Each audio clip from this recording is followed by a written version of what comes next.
Jee. Leuk zeg. Grappig.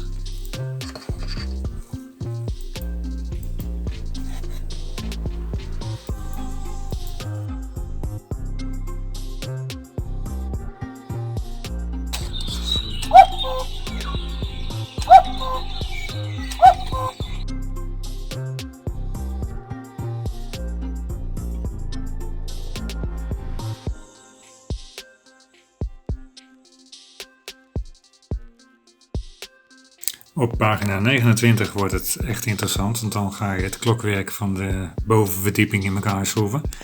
En als je nou dus zo'n plaat als dit aan elkaar moet schroeven met meerdere schroefjes, dan is het altijd verstandig om de schroefjes eerst op de plek één voor één een beetje vast te draaien, niet helemaal tot aan beneden.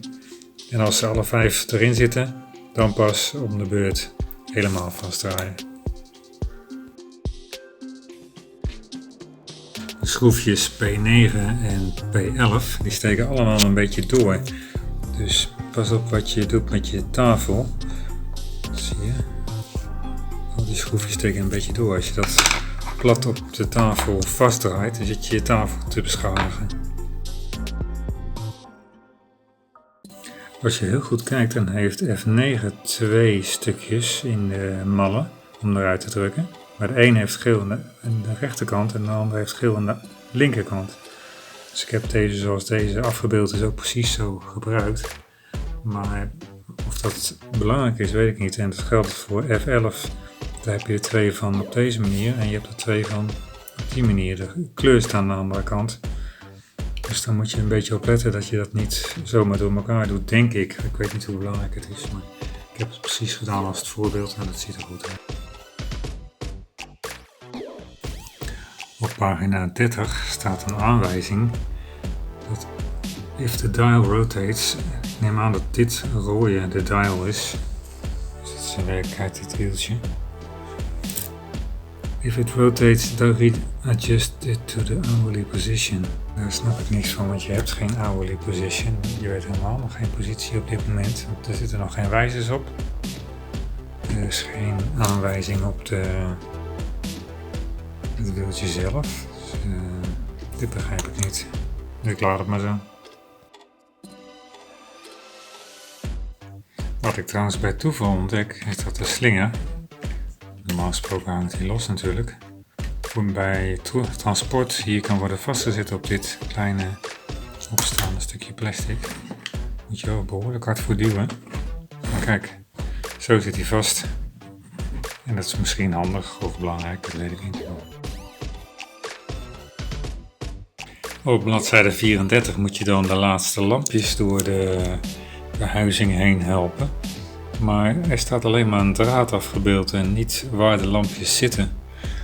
En als je goed kijkt, dan zit er precies op dat traject hier een lampje en daar een lampje, waarvan je dus geen idee hebt of die daar op de goede plek zit of niet. Want als ik deze lus hier maak in dit houdertje, dan heb ik geen idee hier of dat lampje op de goede plek uitkomt. En als ik dit lusje maak, dan hou ik hier te weinig draad over om heen en weer te gaan, zoals ze verderop voorstellen. Je moet met die draad ook nog terug. En daar zie je dan het laatste lampje. En dat moet je dan tegen de voorkant aan terugduwen als het ware. Dus dat is je houvast. En als je vanaf hier terug gaat tellen, dan is dit het ene laatste lampje hier. Hier, bovenaan de klok. Dat is het ene laatste lampje. En dus klopt het dat die andere 2 hier ergens zitten, maar die zijn helemaal niet afgebeeld. En wat ik ook raar vind, is dat je helemaal nergens een hint krijgt over het feit dat die lampjes een voor- en een achterkant hebben. Want bijvoorbeeld, dit lampje hier heeft een soort groen stipje, dat is de verkeerde kant, dat is de achterkant. En als voorbeeld dan, Zal ik laten zien. Kijk, dit lampje heeft aan één kant heel duidelijk een geel stipje, dat is de voorkant. Dat is de kant die licht geeft. Dus daar moet je rekening mee houden, want anders dan staan ze straks al met de lichtgevende zijde tegen het hout aan te branden. Nou, dat vind ik jammer. Dat hele detail is compleet ontbrekend aan deze handleiding.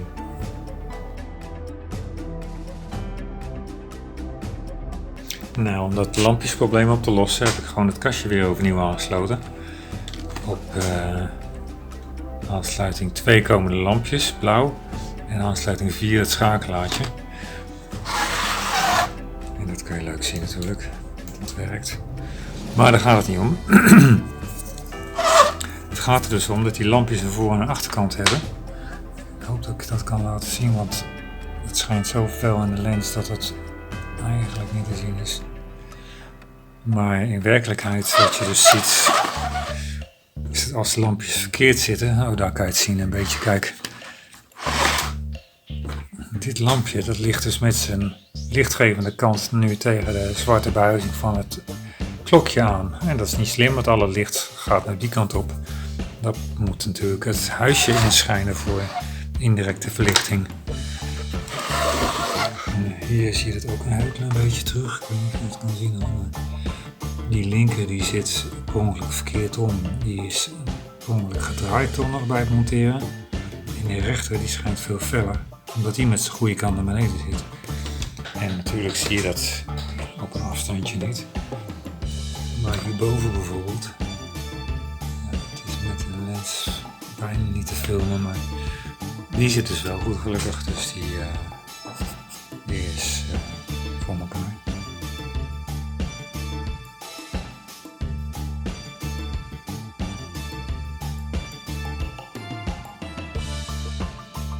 Nou, vanaf pagina 36 wordt het echt leuk, want dan ga je de elektriciteit aansluiten op het kastje met de batterijen. En dan komt de boel tot leven, dat is grappig natuurlijk. Je hoort hem tikken, je ziet aan de lengte van het zwaai dat hij iedere keer een zetje krijgt. Je kan hier al het licht aan en uit doen. En dit huisje, als je de draad een beetje optrekt, dan kun je het ook al helemaal openzetten. Dan doe ik een beetje begeleiden met het dicht doen. Maar zo met dit hendeltje zit alles netjes verborgen.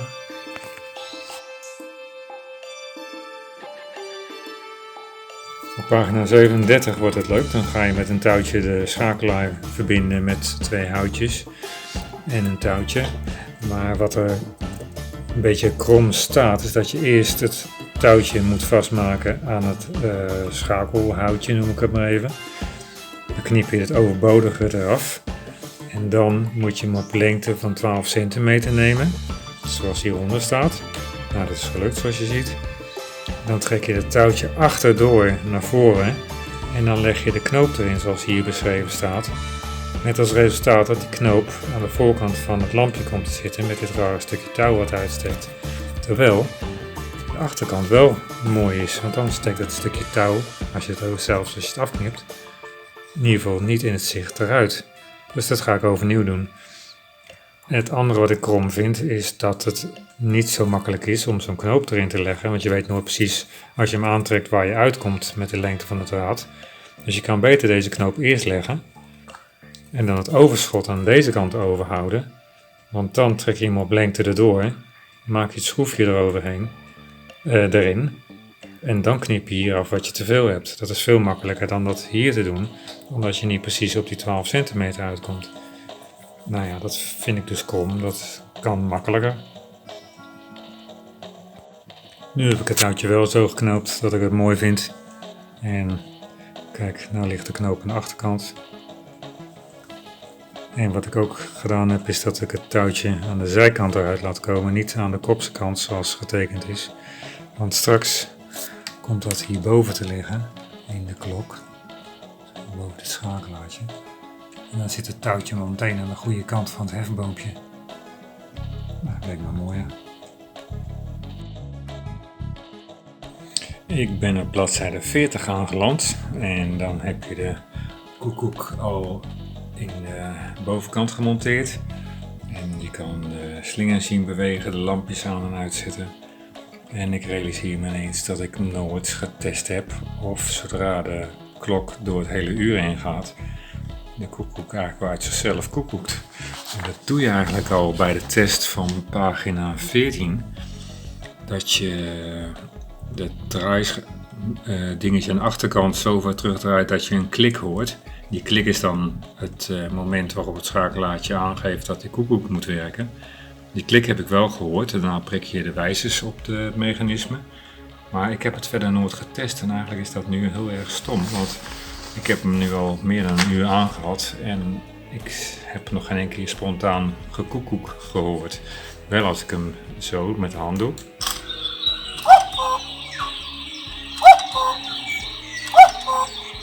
Het is altijd 3 keer, maar nog niet spontaan, dus ik vermoed dat er nog iets niet goed is. Afijn, dat is één dingetje. Je hoort hem tikken. Dat komt dus omdat die slinger tegen de zijkant aan botst aan de binnenkant. Zo hoor je het heel erg. Dan hoort weer even een poosje niet, totdat hij weer op vaart is. Nou botst hij tegen de andere kant aan. Maar ik vind hem ook erg snel gaan. Kijk, de secondenwijze loopt gewoon door. Die 2 mechanismes zijn helemaal niet synchroon of wat dan ook. Het is natuurlijk gewoon alleen maar voor de show. Maar zodra ik hem loslaat, begint hij uit zichzelf. Zie je, zo sterk is die puls. Dus ik denk die puls veel te sterk is. Zo zou die mooi zijn als dit zo blijft. Maar nu gaat hij veel te hard. Je ziet hem nauwelijks meer. Dat is jammer. Dus wat ik ga doen, ik ga dit moertje erop lijmen aan de achterkant. Zie je toch niks van. Dan wordt hij wat zwaarder. En dan hoop ik dat hij iets langzamer gaat en ook niet meer de binnenkant van het huisje raakt. Nou, uiteindelijk heb ik er maar 2 moertjes op moeten lijmen om dit effect te krijgen. Dat hij niet zo idioot ver doorslingert en heel rustig op en neer gaat zonder herrie te maken. Blijkt dus ook dat die herrie niet zozeer komt van tegen de muur aanslaan, maar tegen die 2 plastic nokken die je daar ziet zitten. Eén daarvan is rechts om hem bij vervoer vast te klikken, dat hij niet overheen kan slaan als je hem zou vervoeren. En daar links is eigenlijk een oud onderdeel van de batterijhouder die daar niet gebruikt wordt. En daar tikte hij dus de hele tijd tegenaan. Vond ik erg jammer. Maar hij slingert nou mooi rustig en dankzij de servicedeurtjes heb ik dat nog kunnen herstellen. Zo, hop. Dus ik zal een beetje rustig aan doen. Zo. Dit vind ik leuk. Het wordt iets grotere slag nog als je even wacht. Maar hij loopt nou gewoon mooi stil.